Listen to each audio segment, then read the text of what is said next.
Hey guys, what's up? Welcome to another interesting tutorial. Today we're going to be creating this particle effect using 3ds Max and Tyflow. And we're going to start with something very basic, and then we build our way through this. Now, quick one before we get into this tutorial, a very quick one. We all know Houdini is a very powerful tool. It's very versatile. There's a lot basically that you can do with Houdini. It's the industry standard. And we also have other softwares like 3ds Max, Maya, which happens to be industry standard as well too. But I'm beginning to think, yeah, right, because I've tried Houdini. It's an amazing tool and it has its own learning curve, but recently I've been doing a lot of Tyflow, and I found that basically everything you can create in terms of practical simulations, distractions, and all of that is you can basically create everything you can do in Houdini. You can do that in Tyflow, and Tyflow makes it super easy. Alright, so my advice would be, if you're an indie artist or just someone that's looking to get into VFX or CG really quickly, Tyflow might be your best option because it's an amazing tool. It's easy to use. Basically, it's very intuitive, right? And does everything that Houdini, maybe not all, right, but a lot of things that Houdini does, you can as well do that in Tyflow. And I don't know, I'm open to suggestions in the comment. I think Tyflow is a little bit faster when it comes to particle simulations than Houdini, right? I'm currently simulating about I'm simulating about 100,000 particles right here, 100,000 geospheres, and they all have collisions between them. So right, so all colliding, and this is real time right now. About 100,000 particles, and I can even go crazy with this. I could bump it up to about 500,000 particles, and Tyflow will still handle this really well. And my computer specs are currently listed right here on the right hand side of the screen. You can see everything about my computer right now, and I'm still able to do something this complex, right? So let me know in the comment section, would you rather go for Houdini, because I know it's an industry standard but has a steep learning curve, or would you rather go for a Tyflow that is really becoming more adaptable, is bringing entire 3ds Max community, is bringing them alive, is bringing your community alive, and people are beginning to get into Tyflow a lot, and it's really amazing tool. So that's enough of Houdini and Tyflow. So now let's go into Tyflow and recreate this effect, right? So I'm just going to quickly pause this right now. I'm going to open up my Tyflow and you see what is happening in the scene. Alright, so first of all, it's very simple. So we are birthing particles, let's say about 100,000 particles right now, right? And we're giving them a position, which is going to be maybe a plane or something, and then we give it a shape, and then we have the physics collision right there. So now I'm going to break this all down so it's pretty clear and simple. So first thing I want to do is I'm just going to take this 100,000 particles and I'm just going to drop it to say 1,000 particles, and that's just going to reduce the amount of particle count. Now this is real time. I'm not even pausing the video or anything. I just type it 1,000, it's updated in few seconds. So what I'm going to do is I'm just going to turn off all of this, and I'm just going to turn off all of this as well, and we are going to just we're going to start by working on each of these operators, right? So I'm going to just turn off everything right here, and then we're going to see what's happening in the scene. So currently what I've done is I have a sphere which has a basic material, right? Just a basic V-ray light material with some color and the intensity set to 5, right? So the first thing is I'm dragging a birth operator right here, and we can just drag this just like this, so I'm dragging a birth operator, right? And I'm telling Tyflow that from 0 to 0, right, that is almost immediately, I want to birth 1,000 particles, right, for a start. And right now, Tyflow understand that you want to birth 1,000 particles, but Tyflow is asking you where, right? So I want to just pressing tab right here. I'm going to search position object, and basically I'm just going to click position object. So basically that is telling Tyflow that you want this 1,000 particles to be birthed on a particular object in the scene. And so we've created this plane, no, not this one, the first plane right here, and currently it's set to display as box, right? So we can see through it. So we've created this plane. It could be a box, for your own case it should be other shape, but we've created this plane right now, and I'm just going to hide the plane, and I'm going to click on this position object and then pick on that plane right here. Now that I pick on the plane, you can see that we now have this ticks, right? I'm going to change it from display geometry. So currently set to geometry, but the reason why we are not seeing any geometry is because we've not sampled any geometry or we've not loaded any shape in. So I'm just going to change this from the geometry. I'm going to put a pixel right now. Maybe that might be too small. Okay, let me change the color to white so it's a lot more visible, but I don't know if you're able to see it from the recording. So let me just make it a small dot, right? Hopefully you can see it better right now. Now the next thing will be to put in a shape operator there so that we can see those shapes right now. But because I want this to go very, very, very smooth without any lags, let me just leave the shape for now. And what I want to do is to drop in a find target operator, right? So I'm going to click here, I'm going to click on find target.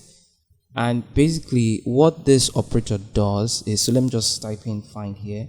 So a useful tool in Tyflow is when you type in something here, you click it, you can see a brief summary of what that operator is all about. So right now it's saying the find target operator provides a way to direct particles towards a specific target point, right?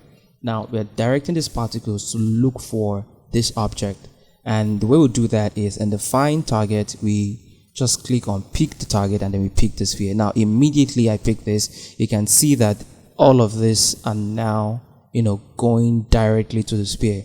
This is what we want, but we don't want it to act this way. We don't want all of these particles to go close to it at once, right? So think of it this way: you have a lot of we have a lot of ions or ion filings on the table. As you move the magnet closer, it gets to a certain distance, then the magnet will start having that effect on all the other ion filings on the table, right? That's exactly what we want. So we don't want everything to just go at once, but as this sphere closes in, right, you want to start having those ion filings attached to the sphere. Now before the start of the animation, I've just gone ahead to just create a simple position animation on the sphere. So I just created an auto key, click on the keyframe here, and then move the time slider to about here, right? And then I dragged it forward. Now you can see immediately I drag that, see how Tyflow is updating almost immediately, right? This is what I'm talking about, the speed. So right now in the find target operator, I have gone ahead to actually experiment a lot with this find target. So in the other setup, this is what we have. So we have first of all, it's controlled by velocity, and then we have test through distance. Test true if distance is 2 centimeter. Basically what it's saying is that it will this operator we only test, that means it will only find its target when the distance between the particles and the target is less than 2 centimeter. Currently, if we are to look at this from year to year, it is definitely greater than so if I were to do something like this, let me draw like a rectangle, a box, sorry, and this is the height right now. So if I were to just rotate this way, just some rough rotation, you can see that in centimeters from here to about here is way greater than 2 centimeter. Now let us come back to this new target operator and let's put this to 2 centimeter. Right, so it's going to test true if it's less than 2 centimeter. And one more thing is we want to come here, and then we want to control. Now in the second option that says control by velocity, we want to set this to 2, 30 and 100 as well. Now when I come here, let me just put this to 2, 30 and 100.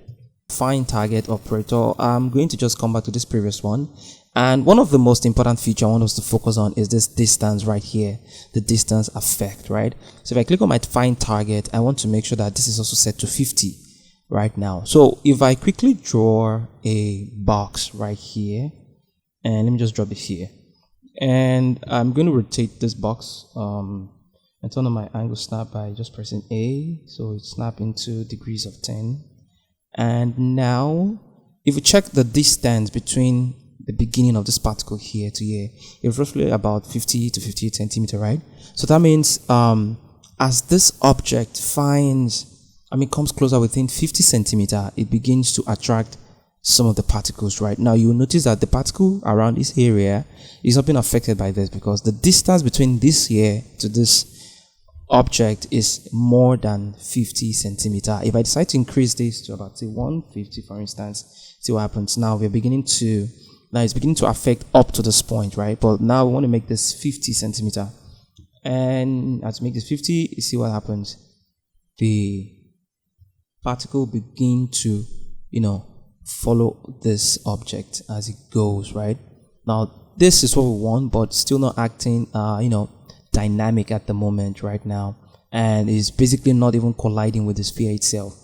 Now there are other properties I want us to focus on here, and which is the velocity, controlled by velocity. Now if I increase velocity, so one of the things I do to find out how parameters really work is I bump it up really high. So currently set to 2, I can bump it to about 100, and let's see what happens. So basically it increases the speed at which the particles move, right, to the object, to the target itself. So that means if you want them to move even slower, you want to drop these particles to about 1 centimeter, and then you see they begin to move really slow right there. We also have the acceleration, which I believe also does something similar to the velocity as well. Allows them to quickly accelerate.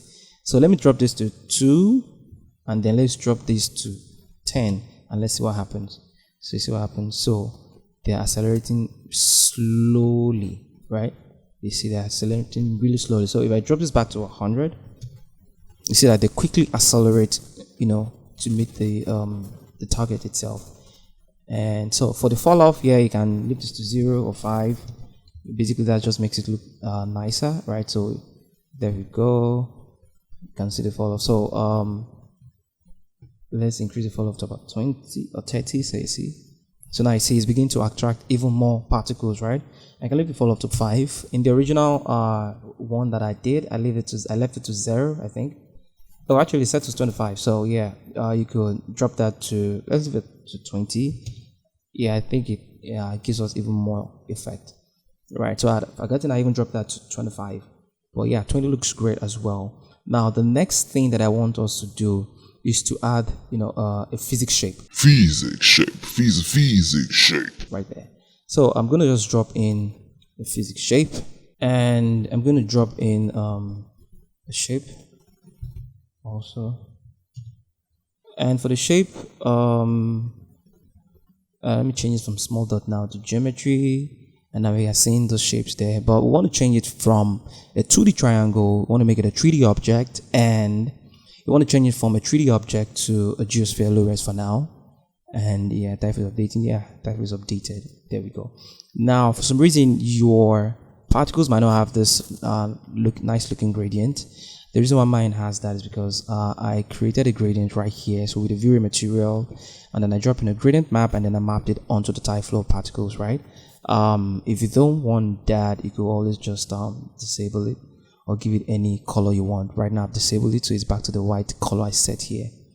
So now we have those particles working really nicely, and right now the particles are now interacting with each other, right? So if I come back here and turn these off, see what happens. They're not really interacting right here. They are just intersecting each other. So right now I have the PhysX shape set on, and the particles are beginning to interact with one another. So one thing I want to do is I want to have gravity also working on this. So I want them to also fall back down to the ground if they're not within the range of this right here. So first thing, I want to drop in a force. So I'm dropping in a force there, and I'm going to set currently Tyflow is updating. Yep. So now I'm going to drop in a force minus 0.1. There we go. So I'm dropping in a force. Now in the previous in the original one I did, I set the gravity to -1, right? So but let's start with minus 0.01. Let's see how that looks like. Fall to the ground. There we go. And they begin to fall really nicely. Alright, so we're going to leave the gravity to minus 0.1, and that's going to work really nicely. So we can increase the particles right now to get a more great looking simulation. So now I'm going to increase, so right now I'm just increasing this to about 350, increasing the frame to see more. So now Tyflow is simulating. It's looking really nice. And what I want to do is to add this. So let me just stop that. Let me just add this. I'm going to pick this object as a collision. I'm also going to pick the physics, the plane 2 as well. The plane 2 is the ground plane. So I want to pick that as a collision object as well. So now let's simulate and let's see how that looks like. So now we see that the particles really now begin to interact with this object right here. So now they're interacting better. Alright, so there's something else that we need to create as well. Now, what I want to do is very simple. So as these particles, initial particles here, come closer to this target object right here, I want to create like an environment around it and then add a force operator. So basically a turbulent force that kind of like displace the particles around it, right? And then as it goes away from those particles also falls back down to the ground. Now that is exactly what we've done with this second event right here by using a surface test. So basically, let me unhide the second sphere right now. This is the second sphere that is set to display in the object properties as box. Now if I click this, this is what we have. This is the second bigger sphere. I'm going to go back to object properties and I'm going to set this to display as box. Now what I want to do is, as some of this objects, some of this particle sphere collision right here that are colliding, as they come into the volume of this second sphere right here, they begin to be affected, by a turbulent force. Now that's what we've done here. So for us to do that, first thing is I'm going to drag in a find target operator, basically, a copy of this. I'm going to just hold down shift and drag it out here. And then I'm going to drag in a shape as well, the same shape here. Drop it here. I'm also going to drag in the shape collision. So basically, we still want this second stream of particles to have exactly the same features as the previous one, but with an additional feature of a turbulent force, right? So that's exactly what we're doing. So we're going to drop in the physics collision as well, and then we are now going to drag a surface test, right? So I'm just going to right click here. I'm going to do a surface test. Now sometimes the order in which we arrange some of these operators matter, right? Because they execute sequentially, and sometimes it really doesn't change much at all, right? So far the order is not exactly the same what we have here, and it's still working just fine. So I'm just going to drag this right here, and we're waiting for Tyflow to simulate. There we go. Now I'm going to drop in a display operator, and now this is set to yellow.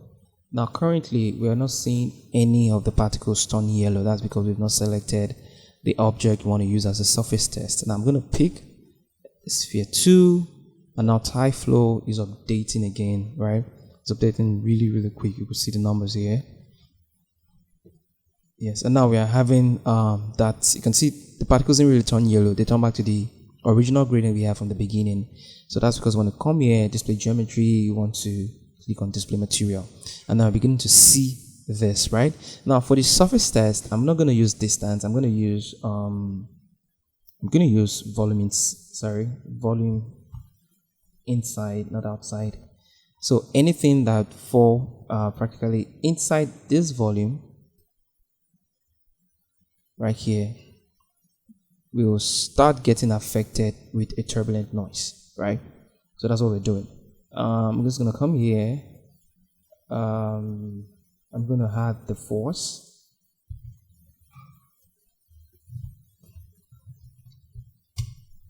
And I'm just going to copy the exact same values that we have from this previous force here. So I've experimented with the values. So this is the force. Sorry, no, this is the force right here. Turbulent 1. So I'm going to set the strength to 0.3. Turbulence set this to 0.3. Right. And let's see how that is looking.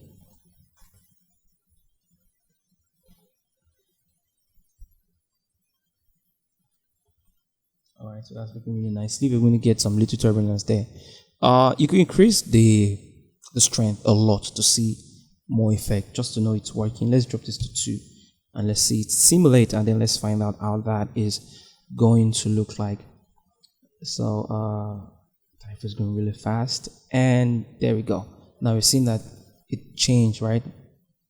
It's looking really nicely there, and we can increase the scale of this, let's say 0.5. Let's say 0.5 is looking 2, and you could experiment with all of these values to get a very, very nice and interesting result, right? So and that's looking nice, but I think I'm just going to stick to the 0.3 we had from the original value, because I kind of love how this is looking. And I'm going to drop down the force back to the original force we had here.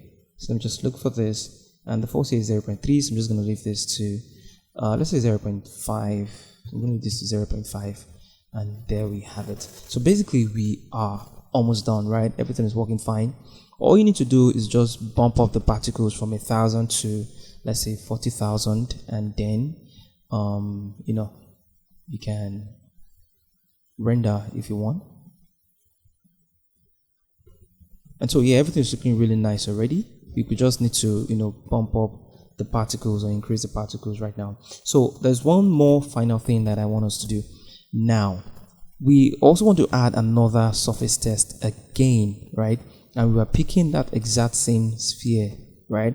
So basically I'm just going to drag this, hold on shift and drag this. Is exactly the same thing, but rather than use a volume inside, this time around we're using a volume outside, right? So what I'm doing right here is telling Tyflow that after the particles in this thing goes right into here, you should also do another surface test for the particles that are outside, right? So, and I want those particles sent back to a similar event as the first one, right? So right now I'm just going to, okay, so we selected already the sphere 2, and I'm just going to drag almost the same thing as what we have here right now.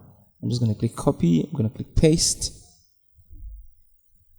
But this time around I'm not going to use any of the, I'm not going to use the surface test here, and I'm just going to drop this back to this. And that is it. We are done, right? So all you need to do is just to bump up your particles. Now there's an important part. You need to put in the mesh operator so that this comes up in your render. So I'm just going to drop the mesh operator right there. I'm going to copy and just going to paste instance here. Paste instance, and yeah. So I'm just going to set this, and this is looking really nice. So one more thing, you could pull this surface test right above and drop it just right above the fine target here. It makes that looks even better. And there we have it, right? I could just bump up these particles back to say 10,000 for the purposes of this tutorial. And in the original file I had created about 100,000 particles, and that is looking really nice. There we go. This is 10,000 particles right now, all simulating collision between them, and Tyflow is simulating this real time. It's looking really, really nice. There we have it. See? Alright guys, so this is it. Make sure to like and subscribe. I want to use this opportunity to introduce you to my new course, Ignite, I'm currently working on. So it's going to be ready very soon. And under Ignite, we talk about everything that has to do with Pyro, to smoke sims, to particle destruction, particle simulations, building distractions, basically everything you need to become a VFX artist. Make sure to like and subscribe to always be updated